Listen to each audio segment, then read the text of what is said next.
Hey guys, welcome back to the channel.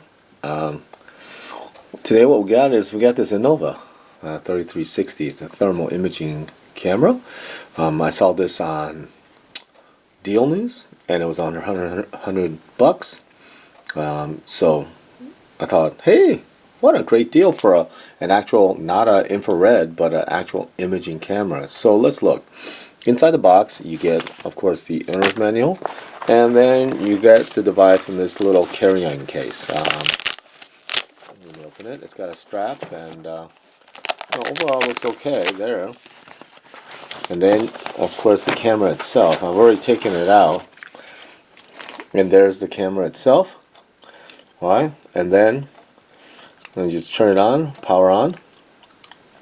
When I got it, it was defaulted to Celsius, but it was easy enough. Now it's Fahrenheit, but it was easy enough to just hit that button and go to units, and then you hit the OK, and then you just make your changes there. Okay, and then hit the back to get the back, and then values, colors, and then you can put in the date and time, and then just whatever you want. But otherwise, then this arrow also takes the image and makes it hotter or cooler, or basically, it takes out all of the thermal part of it. So right now, the center of it tells you what the temperature reading right there is, and then you can see the heat. So let's take a look at what it looks like on the outside against my backdrop here. Alright, so if you look at my window, you can see right here, that's the top of that window right there. And you can see the heat as opposed to the ceiling. Okay, and then I put that hair right where it says it's hotter. And then what I'm going to do is I'm going to actually make it, there we go, it's right outside, so we're going to raise it up a little bit so we can see the thermos.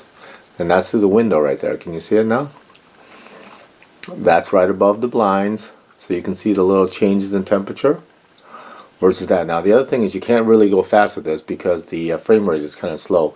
But really, otherwise, for basic, like let's say HVAC work, your car, if you want to, if you really want to see something and you're not making some really shaky, it's not a flicker, but you're not paying, flicker price. So in that sense of the word, it's actually priced really well. It took what, three?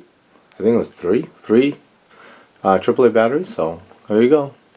And we'll test it out some more. But I mean, for basic HVAC work, if you're a DIYer, different, work in the car to find different heats. Yeah, I think it's going to work okay, since you do not have to really, have sudden motions. You're not going to do a quick panning or nothing like that. So I think it'll be fine. So there you go, guys. Thank you for subscribing. Thanks for watching another video. And as always, have a great day. Bye now.